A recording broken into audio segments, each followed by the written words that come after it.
Assalamualaikum warahmatullahi wabarakatuh. Halo teman-teman semuanya. Di sini saya akan menjelaskan dua machine learning yang berjudul PCA atau Principal Component Analysis dan Neural Network.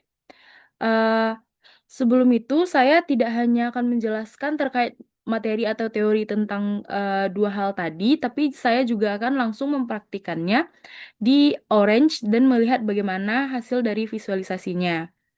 Yang pertama, saya akan masuk ke dalam PCA atau Principal Component Analysis.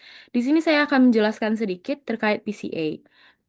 Jadi, PCA merupakan teknik reduksi dimensi dalam machine learning. Apa sih maksudnya reduksi dimensi? Nah, biasanya data memiliki banyak variabel atau parameter sehingga data menjadi kompleks dan sulit untuk dianalisis. Kalau misalnya datanya itu memiliki variabel yang terlalu banyak, proses machine learning bisa menjadi lebih berat. Oleh karena itu, PCA digunakan untuk menyederhanakan data, mengurangi jumlah variabel, mengurangi noise, mempercepat analisis, dan membantu visualisasi data. Nah, biasanya PCA digunakan sebagai pre-processing data sebelum data diproses oleh model machine learning seperti neural network. Dengan menggunakan PCA, data menjadi lebih sederhana sehingga neural network lebih mudah untuk mempelajari pola-pola dari sebuah data. Baiklah, kita langsung saja masuk eh, kepada visualisasinya menggunakan Orange.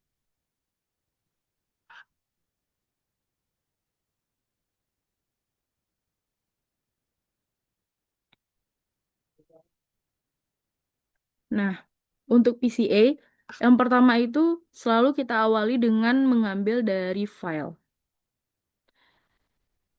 Lalu kita ambil PCA, langsung aja di searching. Hubungkan antara file dan PCA. Lalu ada data tabel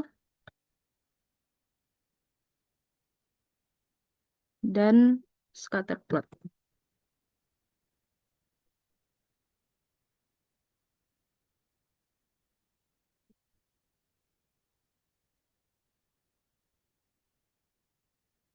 Lalu hubungkan lagi.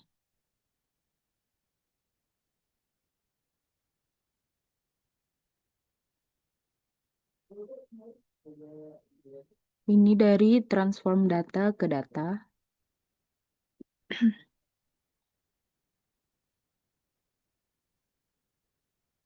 Ini juga sama, dari transform data ke data. Nah, mari kita masukkan file yang akan kita lihat.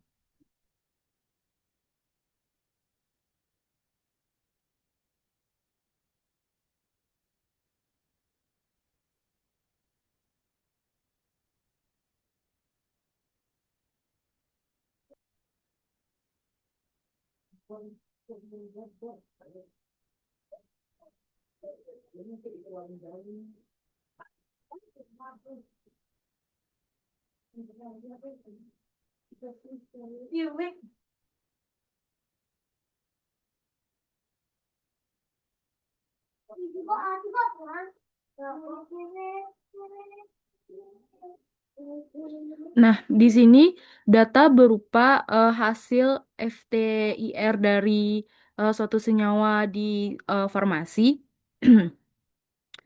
Untuk untuk data dari nomor 2 sampai nomor 7 itu eh, berupa angka, maka tipenya itu adalah numerik. Untuk yang ke-8 yaitu kategori, dia termasuk kategorikal, dan role-nya itu adalah target, di mana value-nya di sini adalah asli atau palsu. Lalu di-apply.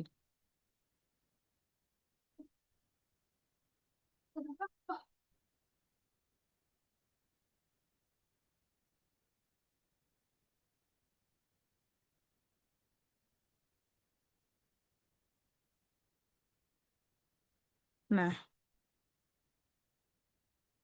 di sini kita bisa lihat hasil dari PCA-nya sendiri. Yang pertama, garis yang berwarna kekuningan ini disebut dengan PC1, di mana sekitar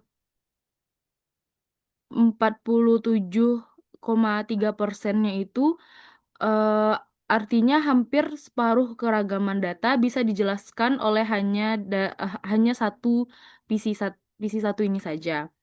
Lalu lebihnya yaitu 18,8% merupakan PC2.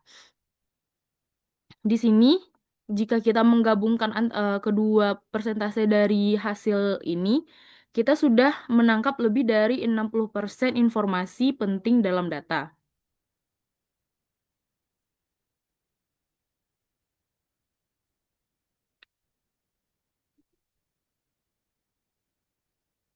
Nah, di sini juga terlihat bahwa PC1 memiliki nilai 47,3, di mana PC1 ini lebih besar daripada PC2.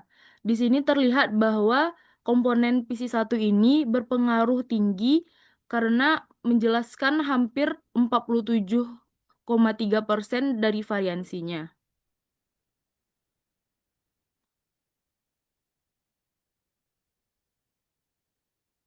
Dan ini juga menunjukkan bahwa dimensi ini memuat informasi paling signifikan dibandingkan dengan komponen yang lainnya. Selanjutnya kita bisa melihat hasil visualisasi dari scatter plot.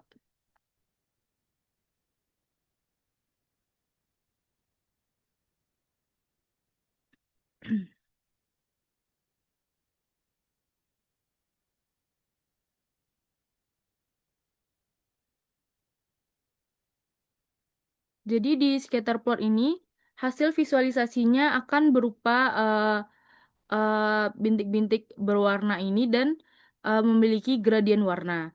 Di sini warna merah merupakan yang asli dan yang warna biru merupakan eh maaf, yang merah merupakan palsu dan yang asli merupakan warna biru. Di mana PC1 pada bagian yang saya tekan ini yaitu 1,28269. Dia itu termasuk kategori asli. Jika dilihat dari titik yang lainnya, seperti ini, dia tuh termasuk kategori palsu, di mana PC satunya itu minus 1,37234.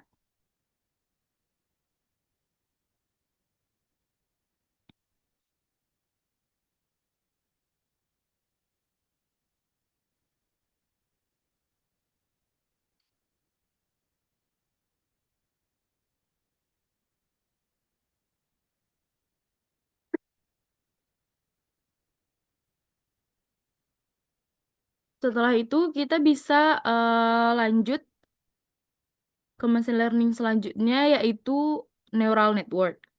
Di sini saya akan menjelaskan sedikit terkait neural network.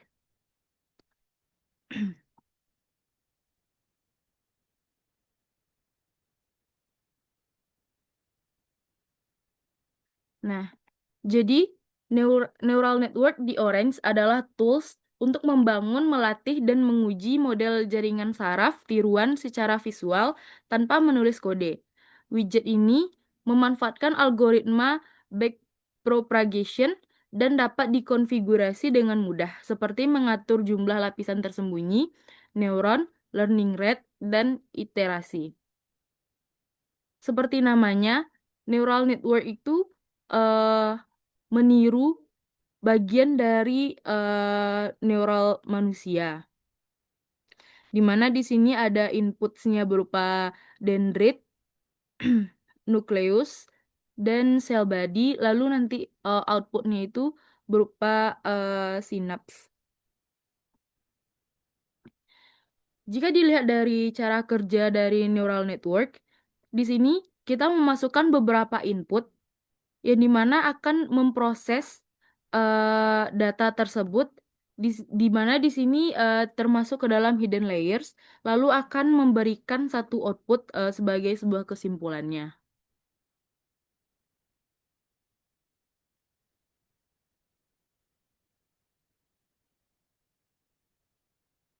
Nah, fungsi utama dari neural network yaitu memprediksi output dari input yang udah diberikan tadi, digunakan untuk klasifikasi dan regresi dan cocok untuk eksplorasi dasar dari deep learning.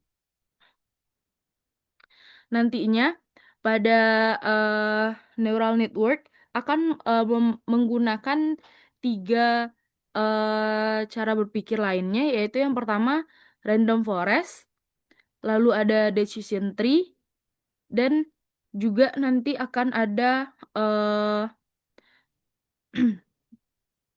tree-nya sendiri.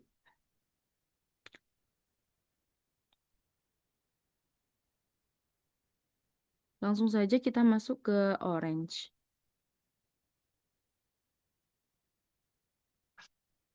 Seperti biasa diambil dahulu yang file,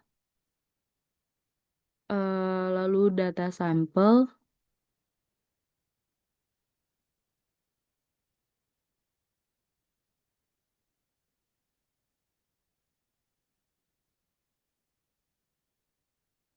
lalu test and score,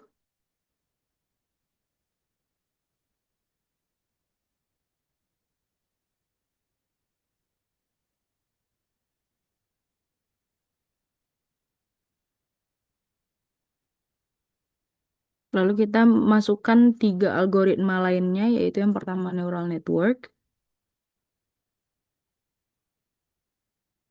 diletakkan di sini, lalu tree,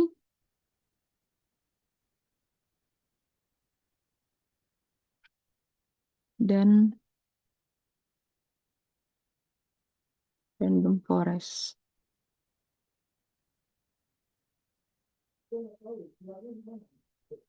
Nah, untuk melihat outputnya atau melihat hasil dari visualisasinya, kita akan menggunakan confusion matrix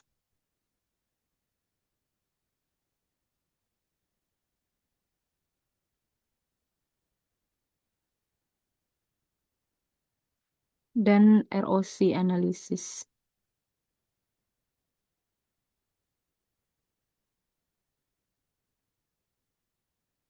Nah, pertama kita ambil dulu filenya.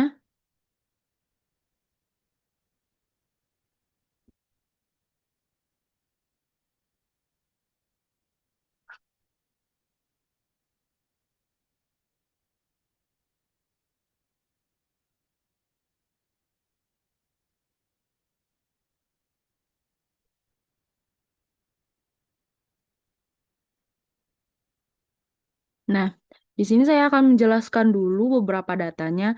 Yang pertama itu adalah age atau umur. Di sini dalam tipe numerik karena dia berupa angka. Yang kedua sex, yaitu jenis kelamin, berupa kategorikal karena kan jenis kelamin hanya dua, yaitu laki-laki dan perempuan. Di sini value-nya itu 0 dan 1. eh Lalu selanjutnya yaitu eh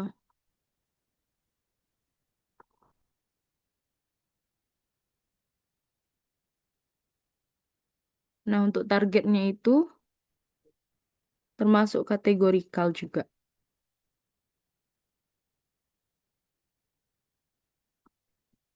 Apply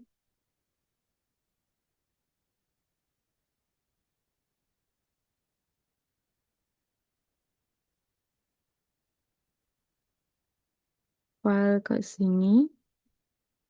Lalu dari data sampler ini akan nah untuk neural networknya ini juga disambungkan ke sini. Ini juga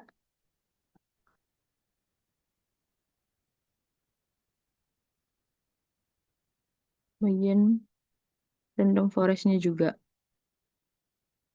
Di sini mereka itu sebagai learner karena di bagian karena nantinya akan melihat bagaimana perbandingan antara tiga algoritma ini, di mana tes dan score ini akan mempelajari eh, hasil dari tiga algoritma tersebut.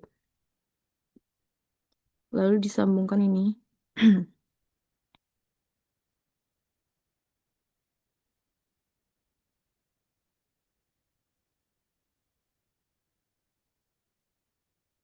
Nah,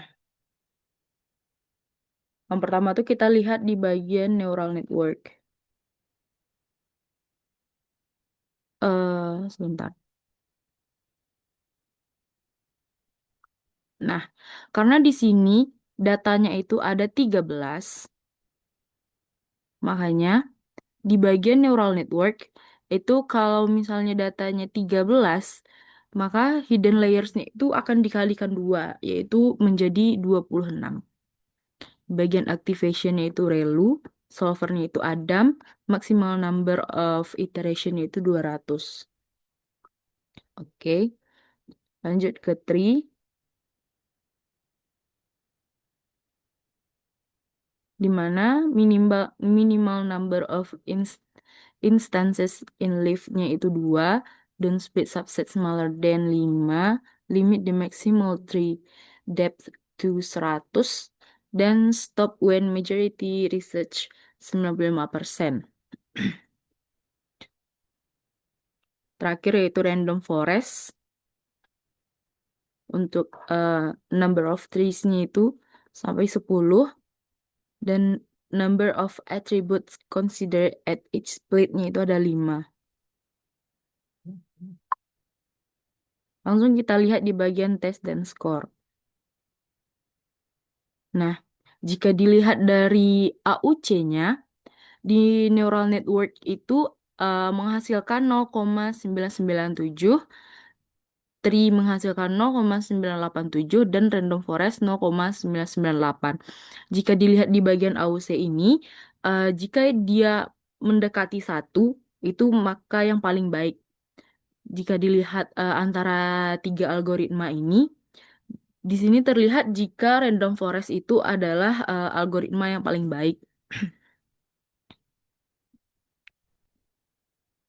Lalu kita lanjut melihat di confusion matrix-nya. Nah, di sini tuh ada true positif dan true negatif. Saya akan menjelaskan sedikit terkait true positif dan true negatifnya.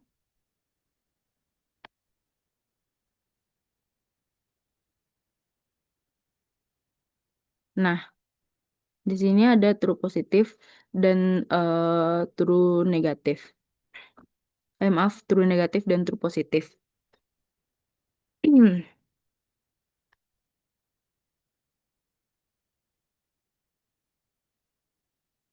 Jadi ada beberapa eh, hal terkait true positif dan true negatif, yaitu yang pertama tuh akurasi, di mana di sini true positif ditambah true positif dibagi true positif ditambah true negatif ditambah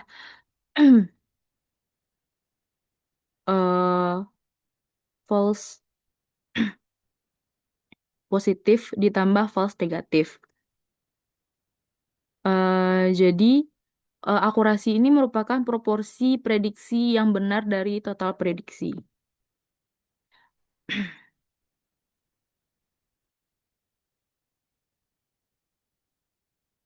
Jika dilihat dari hasil dari confusion matrix-nya tadi, untuk neural network itu memiliki true negatif 96,8% dan true positifnya itu 98,7%. Jika dilihat dari tree itu adalah 97 dan 95,9, dan dilihat dari random forest yaitu 99,8% dan 99,4%. Di sini terlihat bahwa random forest itu memiliki akurasi yang paling tinggi dibanding 3 algoritma lainnya, yaitu 99,8% dan 99,4%, hampir mendekati 100%.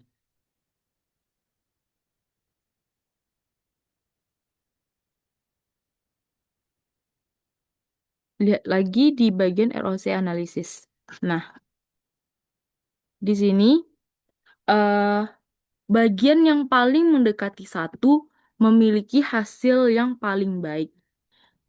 Jika dilihat dari kurvanya, yang mendekati ke 1 yaitu yang berwarna ungu. Di sini yang berwarna ungu adalah random forest. Coba kita matikan dulu yang lainnya. Nah, random forest itu memiliki hasil yang mendekati satu. Lalu, neural network, dan selanjutnya adalah tree. Jadi, dibanding tiga algoritma lainnya, random forest itu memiliki hasil dan akurasi yang paling baik.